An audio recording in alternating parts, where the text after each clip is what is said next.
everybody, and welcome back to Scotland, Ockeye the New, etc. You see, I'm up here staying for a few days with good friend and channel fan Dom, who has sorted a very large number of quite diverse cars for me to review. And so most of the content for, well, nearly the next month is going to be filmed up here on some spectacular roads. You see, these days all people seem to be interested in is the super high spec or limited edition cars or GT products, the GTS, stuff like that. It seems that the only way to get a decent 911 now is to spend about 120 grand. However, you don't have to look that far back into the past to discover a time when the best 911 you could buy, in the eyes of many, was also the cheapest. And I think it's possible that the 991.1 C2 is perhaps the last example of that. The 991 generation of a 911 introduced quite a few new things for the 911, and it wasn't without its controversy. You could say in many ways that this was really the beginning of the end for the classic old school 911. I know there's quite a few people out there who will say that the moment there was any water in the cooling system, the 911 was already dead. But for people like me, the 996 and 997 do have a lot of classic Porsche about them.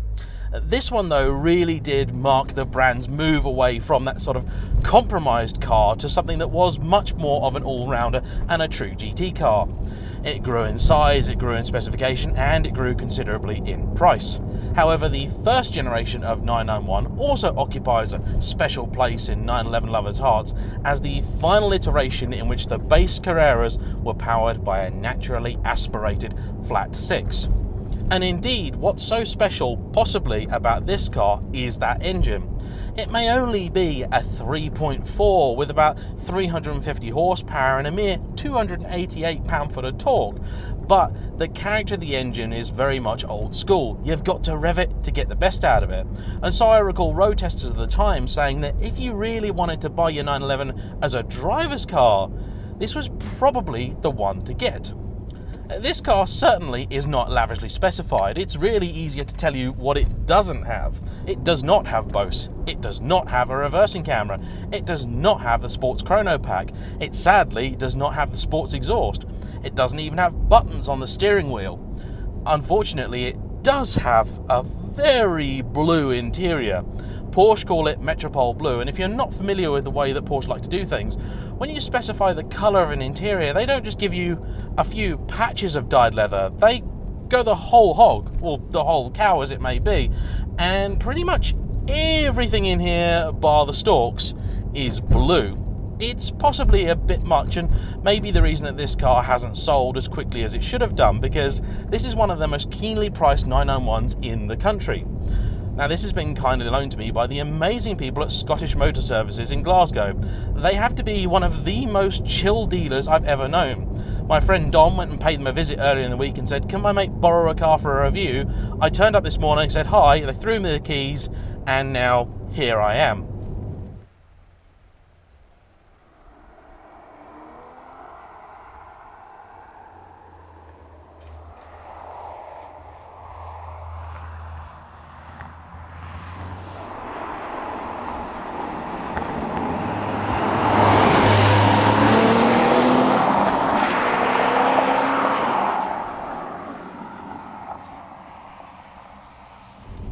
And one thing with the 991 is that although it's still not a massive car, it does feel fairly chunky.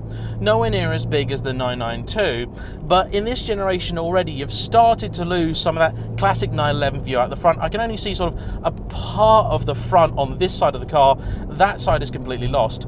And that doesn't make your life easy when you're trying to place a car on a pretty difficult road. One thing this car also does not have is PDK. This is equipped with the 7-speed manual gearbox.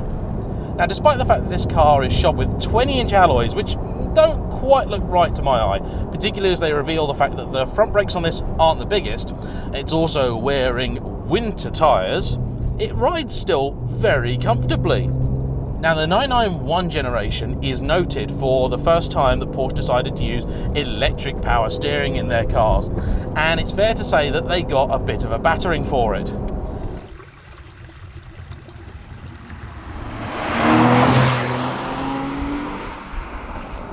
Now, it's not the best system, and having driven a number of 996s and 997s, I can see why the press weren't in love with it.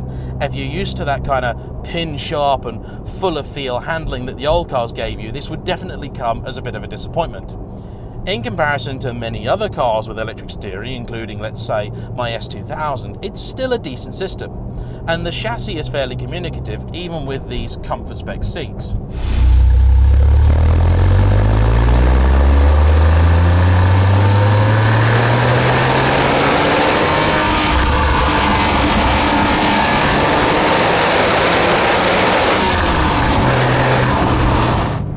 The car's red line is about 7,500, and you really do need to work it to get the best from it. But over a road like this, it flows really well, and a bit of that classic 911 handling does come through. You can feel the front end bobbing and weaving just a little, and that's fantastic because that really is the defining trait, in my mind, of an old school 911. Yeah.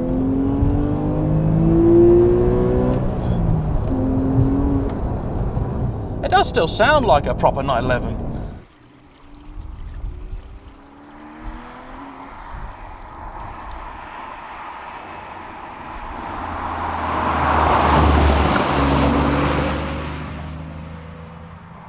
It is geared long, and it can understeer like a 911 does. Those winter tyres certainly not helping in this instance. You can feel the front scrabbling a little bit under braking. Again, I think that's the tyres not doing this car any favours whatsoever. The last 991 that I drove was a 991.2 GTS, and although that was an incredibly fast car and very capable, my major criticisms of it were the fact that it can still understeer quite easily, and it was just far too stiff to enjoy. This one is not at all. What I think this car would be is a perfect base. If you were to buy this car, I wouldn't leave it standard. I'd probably put some smaller wheels on there, get some grippier rubber, some 19s or possibly even 18s. They wouldn't look that silly. I'd then be tempted by perhaps slightly uprated suspension. Maybe not, depends how you like it, the kind of roads you drive on. But I would certainly put a proper exhaust on it. With that, you'd have a car that you can really properly enjoy. And I gotta say, when the 991s came out, I wasn't all that excited by the looks of them. But now, I think they're actually a really decent looking car. It's easy to forget that they're the best part of 10 years old. This particular example is nearly 8, and it still looks razor sharp to my eyes. And perhaps that's the benefit of the 911 being such a timeless car.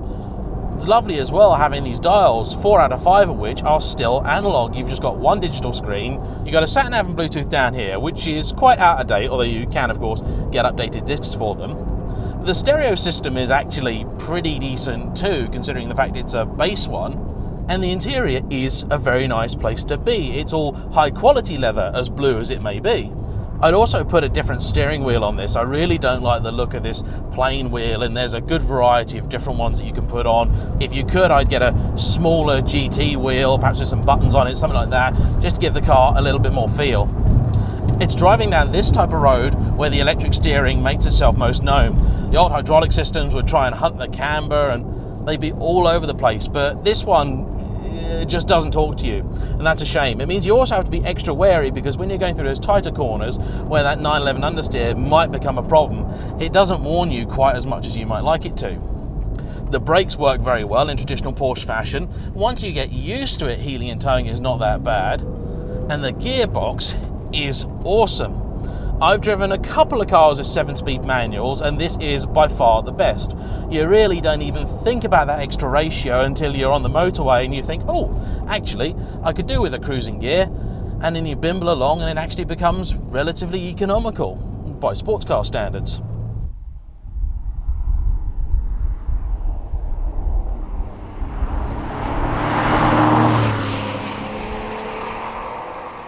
On the whole, the 991.1 is a relatively flawed package, but that doesn't make it an undesirable one. It does still have enough of that excitement from older cars that makes it appealing to a proper petrolhead.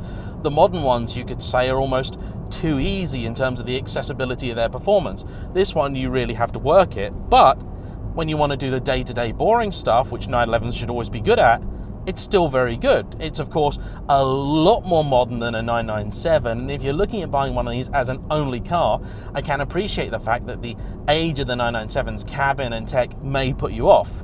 And if that's the case, it'd definitely be worth looking at these. And if you don't mind the odd bit of blue cow, I would say you could do a hell of a lot worse than looking at this example from Scottish Motor Services. It's only got 28,000 miles on the clock, which is hardly anything, and a full Porsche service history, and you can really feel it. It is a lovely car, and a good start to my week here in Scotland.